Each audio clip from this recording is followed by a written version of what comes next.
नमस्कार दोस्तों, आज हम बात करते हैं जैन धर्म की। यानी कि जैन धर्म के बारे में एग्जाम में जितने भी क्वेश्चन आएंगे ना, उनके बारे में हम यहाँ पे चर्चा करेंगे। तो जैन धर्म के बारे में जितनी भी जानकारी है ना, आज तक जितने भी क्वेश्चन आए हुए हैं ना, उन सब की पूरी डिटेल यहाँ पे देखेंगे। यानी कि जैन धर्म के कौन कौन से फैक्ट के बारे में क्वेश्चन बनता है, वो एक एक फैक्ट हम यहाँ पे डिस्कस करेंगे आज। तो आइए शुरू करते हैं। सबसे पहले तो हम ये देखते हैं कि जैन धर्म है ना, इसमें कुल 24 तीर्थंकर हुए हैं। कितने तीर्थंकर हुए हैं? कुल यहाँ पे दिख रहा होगा आपको, यहाँ पे हुए हैं कुल 24 तीर्थंकर। कितने हुए कुल? इसमें हुए हैं कुल 24 तीर्थंकर हुए हैं। जैन धर्म में कुल 24 तीर्थंकर हुए हैं। तीर्थंकर कितने तीर्थंकर हुए हैं? कुल 24 तीर्थंकर हुए हैं जैन धर्म में, जिसमें से पहला और 23वां और 24वां, ये 3 तीर्थंकर आपको याद रखने हैं। यानी कि फर्स्ट देखते हैं हम, फर्स्ट तीर्थंकर या जैन धर्म के संस्थापक भी बोल सकते हैं उन्हें। पहले तीर्थंकर को हम जैन धर्म के संस्थापक भी बोल सकते हैं। तो प्रथम तीर्थंकर कौन थे? प्रथम तीर्थंकर थे प्रथम तीर्थंकर थे आदिनाथ, या प्रथम तीर्थंकर कौन थे? ऋषभदेव या आदिनाथ। यानी कि ऋषभदेव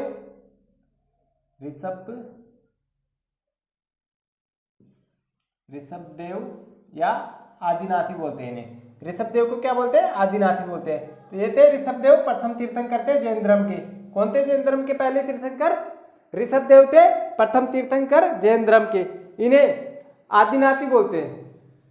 तो ये जैन धर्म के पहले तीर्थंकर थे। इनके बारे में ये क्वेश्चन ध्यान में रखना, क्योंकि इनके बारे में ज्यादा क्वेश्चन नहीं आता, बस सीधा सा क्वेश्चन उठा लेता है एग्जामिनर कि जैन धर्म के पहले तीर्थंकर कौन थे, तो वो थे ऋषभदेव। इनके बारे में इतना ही आता है। इसके अलावा 23वें तीर्थंकर के बारे में क्वेश्चन आता है, उनके बारे में काफी बार पूछ चुका है एग्जामिन। 23वें कौन थे? 23वें थे पार्श्वनाथ। कौन थे 23वें? पार्श्वनाथ।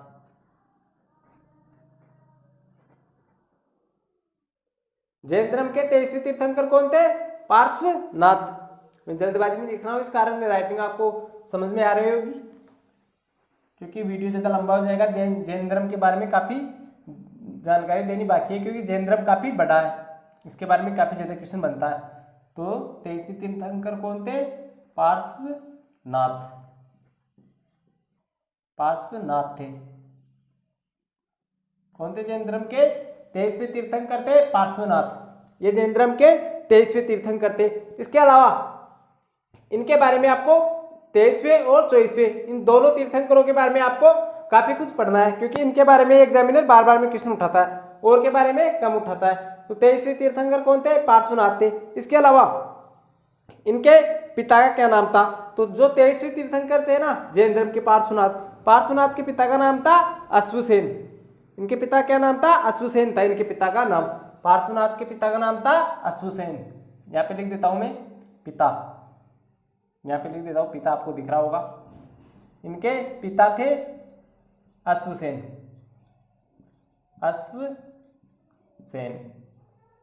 यानी कि 23वें तीर्थंकर कौन थे? पार्श्वनाथ थे। पार्श्वनाथ के पिता का नाम था अश्वसेन था। तो अश्वसेन कहाँ के राजा थे? तो ये थे काशी के राजा। कहाँ के थे? काशी के राजा थे। इसके अलावा किस वंश से संबंधित थे? तो ये थे इक्ष्वाकु वंश के थे। यानी कि इक्ष्वाकु वंशीय काशी के राजा अश्वसेन के पुत्र थे पार्श्वनाथ। इनके बारे में ये क्वेश्चन ध्यान में रखना है। इसके अलावा इनके बारे में क्वेश्चन ये बनता है कि जो ऋषभदेव थे ना, इन्होंने कितने वर्ष की आयु में ग्रह त्याग किया था?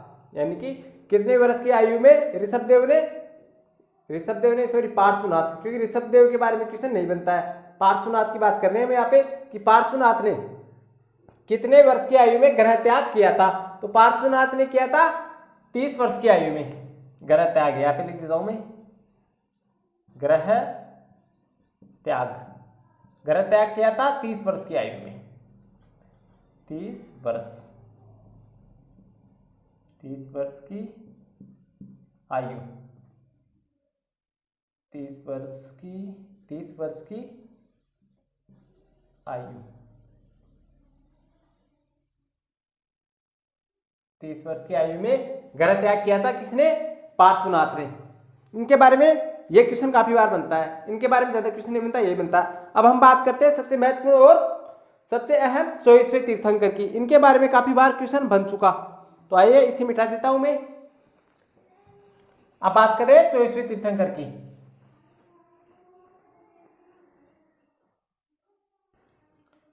तो जो जैन धर्म के 24वें तीर्थंकर है ना, जैन धर्म के 24वें तीर्थंकर कौन है? जैन धर्म के 24वें तीर्थंकर है महावीर स्वामी। कौन है 24वें? यहां पे लिख देता हूं मैं, आपको दिख रहा होगा। सॉरी रेड पेन ले लिया मैंने, यहाँ पे लिख देता हूं मैं, जैन धर्म के 24वें तीर्थंकर, 24वें तीर्थंकर, 24वें तीर्थंकर कौन थे? 24वें तीर्थंकर महावीर स्वामी, महावीर स्वामी।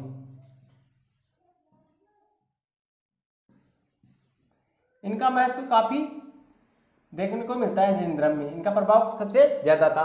और ये जैन धर्म के अंतिम तीर्थंकर थे। कौन थे? महावीर स्वामी। इन्हीं को कहा जाता है जैन धर्म का वास्तविक संस्थापक। 24वें तीर्थंकर या वास्तविक संस्थापक भी इन्हें कहते हैं जैन धर्म का। आप लिखते जाना, मैं बोल रहा हूं, क्योंकि लिखाने में क्या है, वीडियो ज्यादा लंबा हो जाता है, इस कारण मैं बोल रहा हूं, आप लिखते जाओ। जैन धर्म के 24वें तीर्थंकर कौन थे? महावीर स्वामी। और इसके अलावा महावीर स्वामी को जैन धर्म का वास्तविक संस्थापक कहा जाता है। तो आइए हम बात करते हैं महावीर स्वामी की। सबसे पहले तो हम देखते हैं महावीर स्वामी का जन्म कब और कहां पर हुआ। महावीर स्वामी का जन्म हुआ था 540 ईसा पूर्व में। कब हुआ? 540 ईसा पूर्व में, 540 ईसा पूर्व में महावीर स्वामी का जन्म हुआ था। कहाँ हुआ था? तो इनका जन्म हुआ था बिहार के वैशाली के कुंडलग्राम में, यानी कि कुंडलग्राम इनका जन्म हुआ था 540 ईसा पूर्व में। कुंडलग्राम,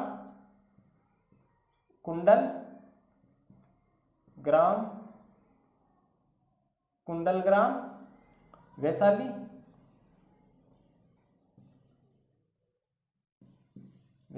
यानी कुंडलग्राम वैशाली में हुआ था, बिहार में। कुंडलग्राम वैशाली, बिहार।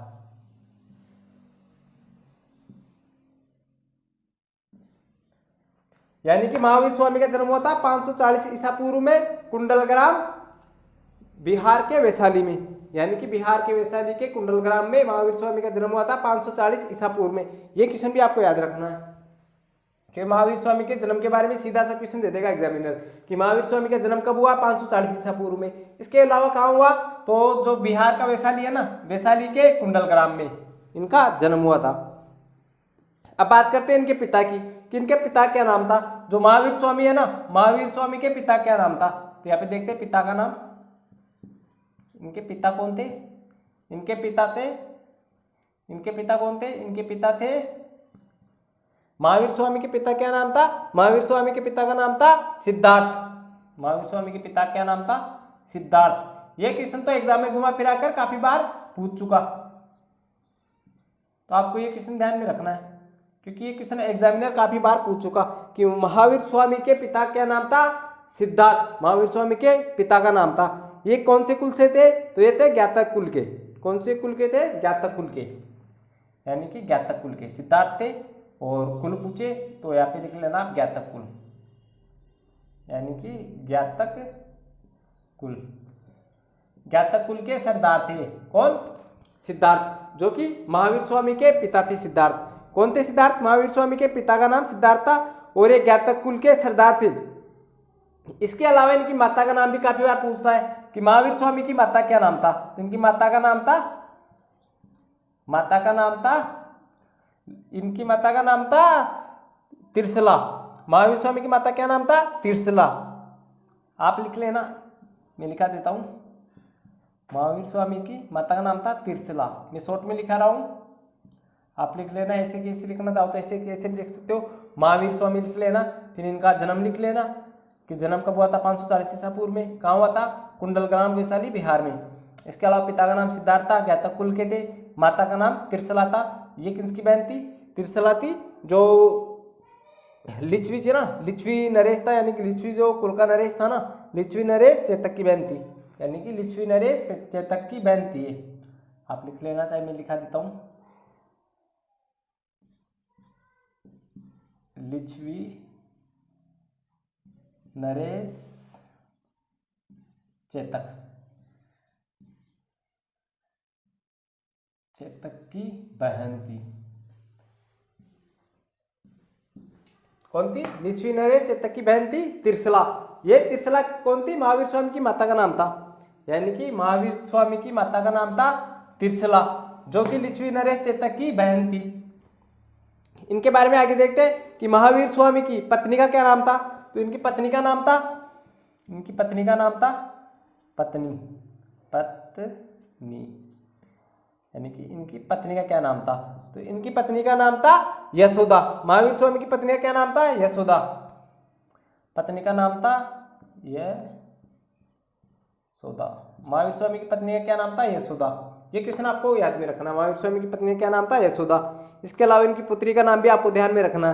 पुत्री का नाम था, पत्नी का नाम हो गया यशोदा, पुत्री का नाम हो गया प्रियदर्शनी, यानी कि जो इनकी पुत्री थी ना अनुजा प्रियदर्शनी, पुत्री का नाम क्या था? अनुजा,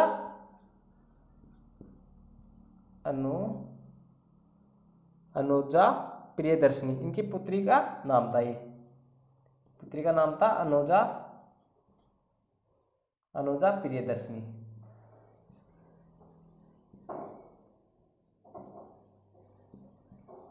अनुजा प्रियदर्शनी कौन थी?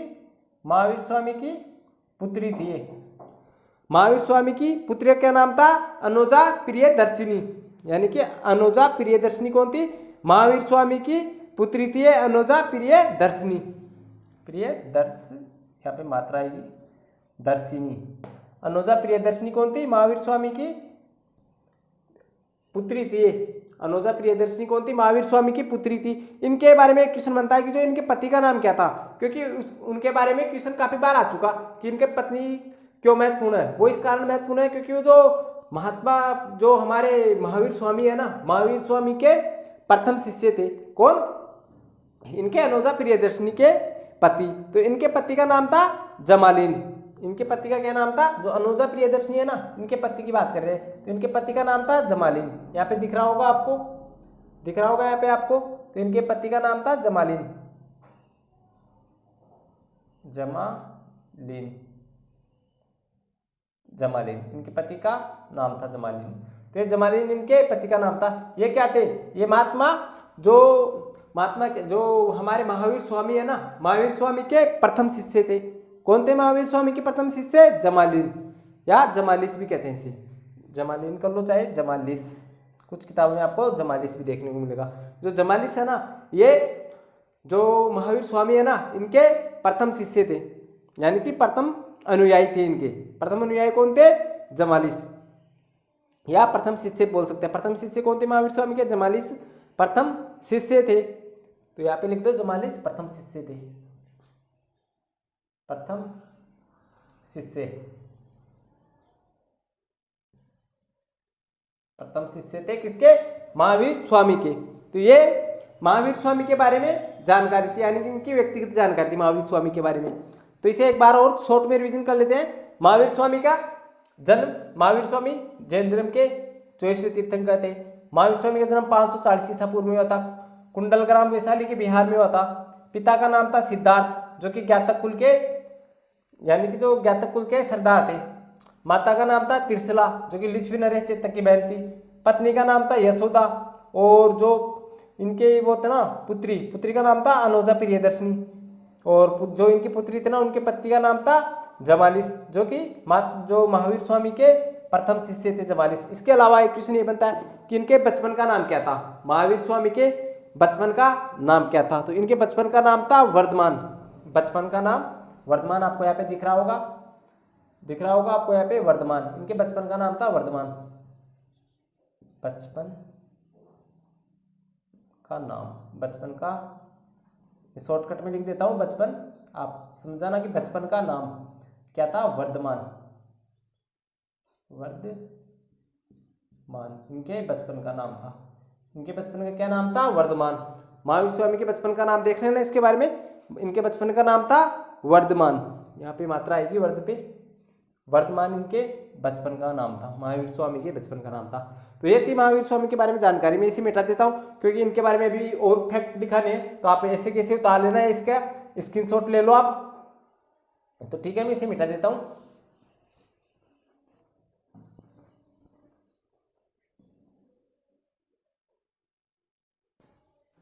अब बात करते हैं इनकी महावीर स्वामी के ग्रह त्याग की। तो महावीर स्वामी ने अब ग्रह त्याग करते हैं, जो महावीर स्वामी है ना, इन्होंने ग्रह त्याग कब किया था? इन्होंने ग्रह त्याग किया था, ग्रह त्याग, ग्रह त्याग किया था इन्होंने, ग्रह त्याग 30 वर्ष की आयु में, 30 वर्ष की आयु में, 30 वर्ष की आयु में इन्होंने ग्रह त्याग किया था। कि इन्होंने महावीर स्वामी की बात कर रहे हैं हम, महावीर स्वामी ने 30 वर्ष की आयु में ग्रह त्याग किया था। कितने वर्ष की आयु में ग्रह त्याग किया था इन्होंने? 30 वर्ष की आयु में ग्रह त्याग किया था किन्होंने? महावीर स्वामी ने। और यानी कि 12 वर्षों की कठोर, यानी कि 42 वर्ष की आयु में इन्होंने ज्ञान की प्राप्ति हुई थी, 12 वर्षों की कठोर तपस्या के बाद। यहाँ लिख देता हूं मैं टॉपिक डाल के, आपको दिख रहा होगा यहाँ पे लिख देता हूं मैं, इन्होंने यानी कि ज्ञान प्राप्ति, ज्ञान प्राप्ति, ऐसे कैसे आप टॉपिक लिख लेना, ज्ञान प्राप्ति, आप ऐसे लिख सकते हो, ज्ञान प्राप्ति। तो ज्ञान की प्राप्ति कब हुई इन्हें ज्ञान की प्राप्ति हुई थी यानी कि 42 वर्ष की आयु में थे। 30 वर्ष की आयु में इन्होंने ग्रह त्याग किया। ग्रह त्याग कब किया था? यानी कि 30 वर्ष की आयु में। और इन्हें ज्ञान की प्राप्ति कब हुई थी? ज्ञान की प्राप्ति हुई थी यानी कि 42 वर्ष की आयु में, 42 वर्ष की आयु में। महावीर स्वामी की बात कर रहे हैं, 42 वर्ष की आयु में, 42 वर्ष की आयु में 12 वर्षों की कठोर तपस्या के बाद, 12 वर्षों की कठोर तपस्या के बाद, 12 वर्षों की कठोर तपस्या के बाद, कठोर तपस्या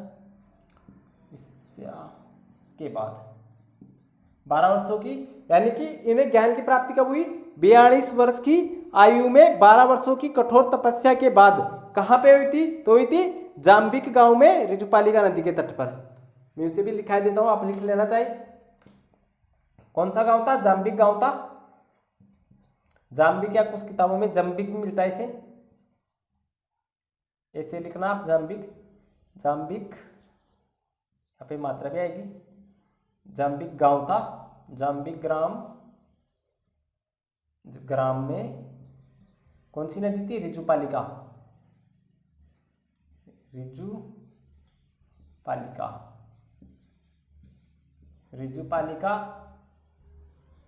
नदी,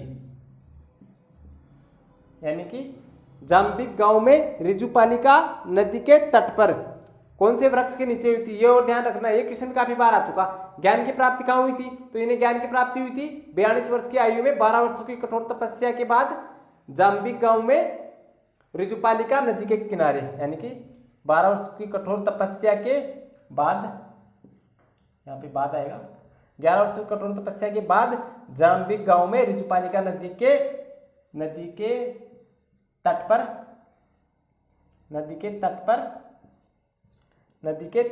कौन सा वृक्ष था? साल के वृक्ष के नीचे। ये क्वेश्चन काफी बार आ चुका कि कौन से वृक्ष के नीचे हुई थी? साल के वृक्ष के नीचे, साल के वृक्ष के नीचे इन्हें ज्ञान की प्राप्ति हुई थी। ये जो डाटा ना एनसीईआरटी बेस पे है और ये बदलता नहीं, क्योंकि ये जो डाटा ना फिक्स है कि महावीर स्वामी को कब हुई थी, इन्हें ज्ञान की प्राप्ति हुई थी 42 वर्ष की आयु में, 12 वर्षों की कठोर तपस्या के बाद, जाम्बिक गांव में ऋजुपालिका नदी के तट पर। कौन से वृक्ष के नीचे हुई थी? ये क्वेश्चन सबसे महत्वपूर्ण है कि साल के वृक्ष के नीचे इन्हें ज्ञान की प्राप्ति हुई थी। तो ये क्वेश्चन तो आपको याद में रखना है कि कौन सा वृक्ष था? साल का वृक्ष था जहां पे इन्हें ज्ञान की प्राप्ति हुई थी। अब देखते हैं, जो अब इन्हें ज्ञान की प्राप्ति हो गई महावीर स्वामी को, तो अब लोग इन्हें कुछ विशेष नाम से पुकारेंगे, क्योंकि जब ज्ञान की प्राप्ति हो जाती है तो क्या करेंगे लोग? कुछ विशेष नाम से पुकारेंगे, यानी कि सबसे विशेष हो गए, ज्ञान की प्राप्ति हो गई तो अब इन्हें किन किन नामों से पुकारते हैं ये देखते हैं। यानी कि ज्ञान की प्राप्ति होने के बाद इन्हें किन किन नामों से पुकारते हैं? तो इन्हें कहते हैं जिन, यानी कि ज्ञान की प्राप्ति होने के बाद इन्हें लोग के किन किन नामों से पुकारते थे? जिन, यानी कि जिन। जिनका मतलब, मैंने मार्कर दूसरा ले लिया, मैं ब्लैक कलर का ले लेता हूं। जिन यानी कि विजेता, जिनका मतलब है विजेता, जिन यानी कि विजेता। जिन की उपाधि धारण की इन्होंने, जिनका अर्थ होता है विजेता। इसके अलावा निर्ग्रंथ, कौन कौन सी उपाधियां धारण की थी? जिन और निर्ग्रंथ। निर्ग्रंथ का अर्थ होता है यानी कि बंधन रहित। निर्ग्रंथ का अर्थ होता है बंधन, बंधन रहित, बंधन रहित। ये इन्होंने उपाधियां धारण की थी। निर्ग्रंथ बंधन रहित, यानी कि जिन निर्ग्रंथ, ये बंधन रहित उपाधि आपको हिंदी में भी दे सकता है वो, और निर्ग्रंथ भी दे सकता है। इस कारण दोनों लिख रहा हूं मैं। निर्ग्रंथ का अर्थ होता है बंधन रहित, जिन उपाधि दे देगा या विजेता दे देगा। तो ये क्या है? उपाधियां हैं इसकी, किनों की? महावीर स्वामी की, बंधन रहित। इसके अलावा अहर्त, एक अहर्त आती है। कौन सी आती है? अहर्त। यहाँ पे लिख देता हूं मैं, अहर्त। अहर्त, अहर्त, अहर्त का अर्थ समझते हो आप? अहर्त का अर्थ होता है पूज्य या पूजनीय। अहर्त का अर्थ होता है पूजनीय, पूजनीय। अहर्त का अर्थ होता है पूजनीय।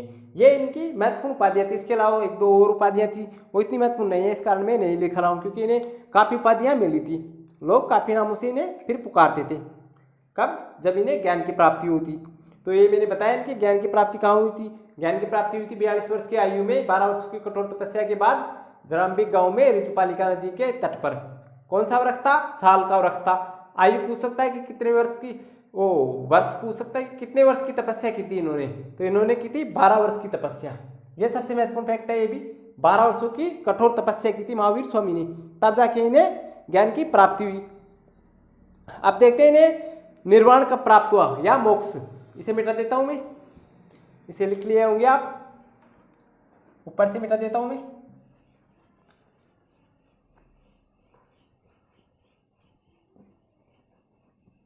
अब देखते हैं हम इनके बारे में, मोक्ष की प्राप्ति। मोक्ष की प्राप्ति कब हुई थी? मोक्ष यानी कि मोक्ष की प्राप्ति, मोक्ष प्राप्ति।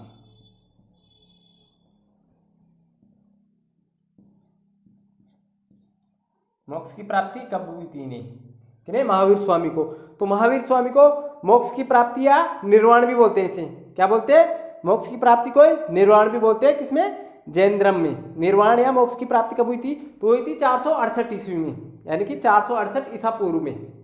मोक्ष की प्राप्ति कब हुई थी? मैं लिख देता हूं यहाँ पे, मोक्ष की प्राप्ति हुई थी 468 ईसा पूर्व में, 468 ईसा पूर्व में। अगर आपको जगह पूछे कि कौन सी जगह पे हुई थी, कितनी वर्ष की आयु में हुई थी, तो हुई थी 72 वर्ष की आयु में। कितने वर्ष की आयु में? 72 वर्ष की आयु थी इनकी, 72 वर्ष की आयु, 72 वर्ष की आयु में, 72 वर्ष की आयु में, आयु गलत लिखा हुआ है, 72 वर्ष की आयु में बिहार का जो पावापुरी है ना, पावापुरी राजगीर में पड़ता है, बिहार के राजगीर में पावापुरी, वहां इनके मोक्ष की प्राप्ति हुई थी, यानी कि पावापुरी राजगीर बिहार में। यहां पे लिख देता हूं मैं, पावापुरी, पावापुरी राजगीर बिहार, पावापुरी राजगीर बिहार, राजगीर बिहार। ये किनकी राजधानी थी? ये मलेच्छों की राजधानी थी, यानी कि मल्लों की राजधानी पावापुरी राजगीर बिहार में महावीर स्वामी को मोक्ष की प्राप्ति हुई थी। यह क्वेश्चन भी काफी बार आ चुका, क्योंकि इनके बारे में जन्म ध्यान रखना है और इनके बारे में मोक्ष के बारे में ध्यान रखना है। तो ये था हमारा महावीर स्वामी के बारे में। अब देखते हैं हम जैन धर्म के बारे में, जो बाकी नॉलेज है ना वो देखते हैं। जैन धर्म के बारे में बाकी जानकारी जो महावीर स्वामी के, ये तो महावीर स्वामी के थी, यानी जो 24वें तीर्थंकर करते हैं ना उनके बारे में थी। अब हम देखते हैं जैन धर्म के बारे में। तो अब देखते हैं जैन धर्म के त्रिरत्न, जैन धर्म के त्रिरत्न। तो मैं यहाँ पे लिख देता हूं त्रिरत्न। जैन धर्म में भी त्रिरत्न हुए हैं और बौद्ध धर्म में भी हुए हैं त्रिरत्न। जैन धर्म के त्रिरत्न कौन कौन से हैं? तो है सम्यक ज्ञान, सम्यक दर्शन और सम्यक चरित्र। कौन कौन से हैं? फर्स्ट आता सम्यक ज्ञान, सम्यक ज्ञान। इसके अलावा दूसरा आता सम्यक दर्शन, सम्यक ज्ञान, सम्यक दर्शन, सम्यक दर्शन, सम्यक दर्शन। तीसरा आता सम्यक चरित्र, सम्यक चरित्र। ये क्या है? जैन धर्म के त्रिरत्न है सम्यक चरित्र।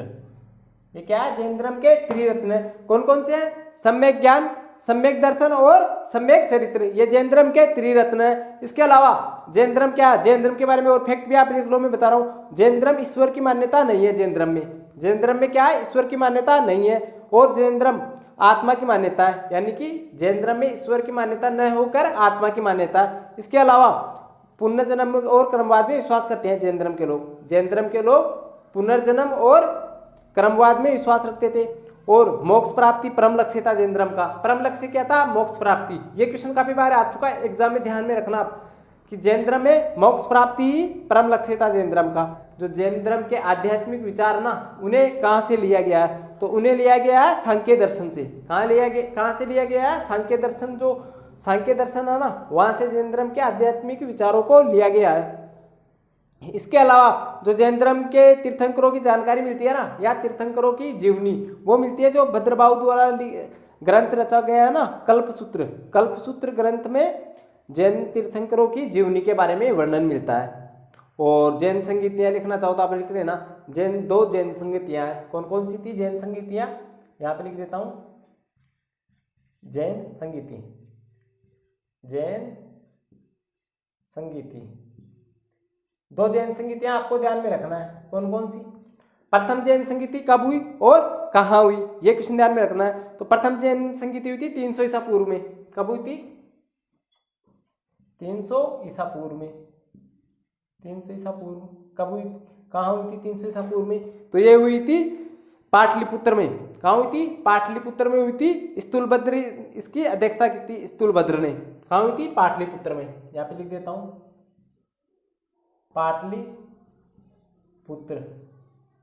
पाटलिपुत्र में प्रथम जैन संगीति हुई थी। और इसकी अध्यक्षता किसने की थी? इसकी अध्यक्षता की थी स्थूलभद्र ने। आप लिख लेना। दूसरी कहाँ हुई थी? दूसरी हुई थी 512 ईस्वी में। दूसरी कहाँ हुई थी? ये तो पहली थी। तो इसकी अध्यक्षता किसने की थी? इसकी अध्यक्षता की थी अध्यक्षता किसने की थी? तो अध्यक्षता की थी स्थूलभद्र ने।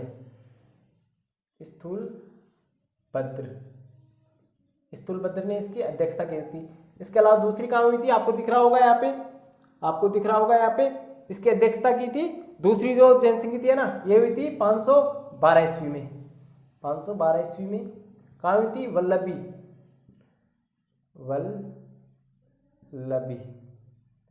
वल्लभी कहाँ है? गुजरात में है वल्लभी। ध्यान में रखना आप, कहाँ स्थित है वल्लभी? गुजरात।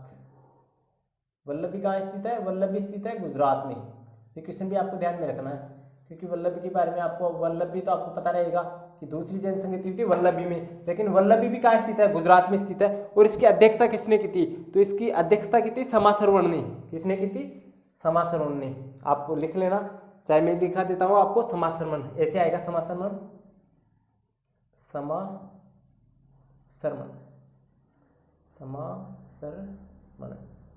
इन्होंने इसकी अध्यक्षता की थी। आपको दिख रहा होगा आपको ये समासरवण।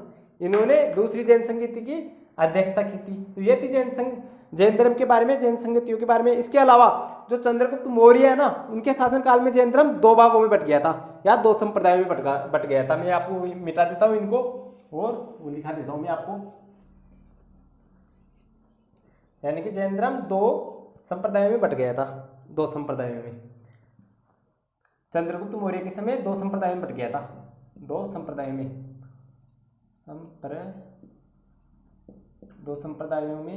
बट गया। 2 संप्रदायों में बट गया। कौन कौन से में? फर्स्ट आती है यानी कि दिगंबर और श्वेतांबर। कौन कौन से में बटा था वो? दिगंबर और श्वेतांबर, यानी कि दो संप्रदाय में बटा था, दिगंबर और श्वेतांबर, ये दो संप्रदाय थे। मैं लिखा देता हूँ यहाँ पे, फर्स्ट था दिगंबर, फर्स्ट था यानी कि दिगंबर, फर्स्ट था दिगंबर, फर्स्ट संप्रदाय कौन सा था? दिगंबर, ये यहाँ पे आएगा ऐसे दिगंबर, पहला दिगंबर और दूसरा श्वेतांबर, दूसरा था श्वेतांबर,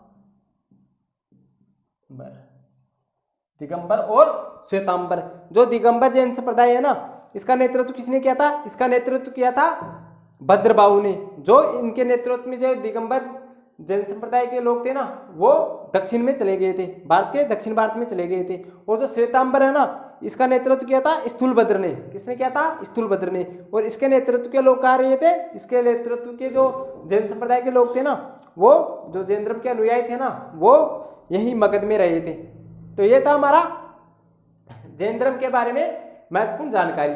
अब मिलता है नेक्स्ट वीडियो में, तब तक के लिए हमारे चैनल को लाइक कीजिए, सब्सक्राइब कीजिए और ज़्यादा से ज़्यादा शेयर कीजिए।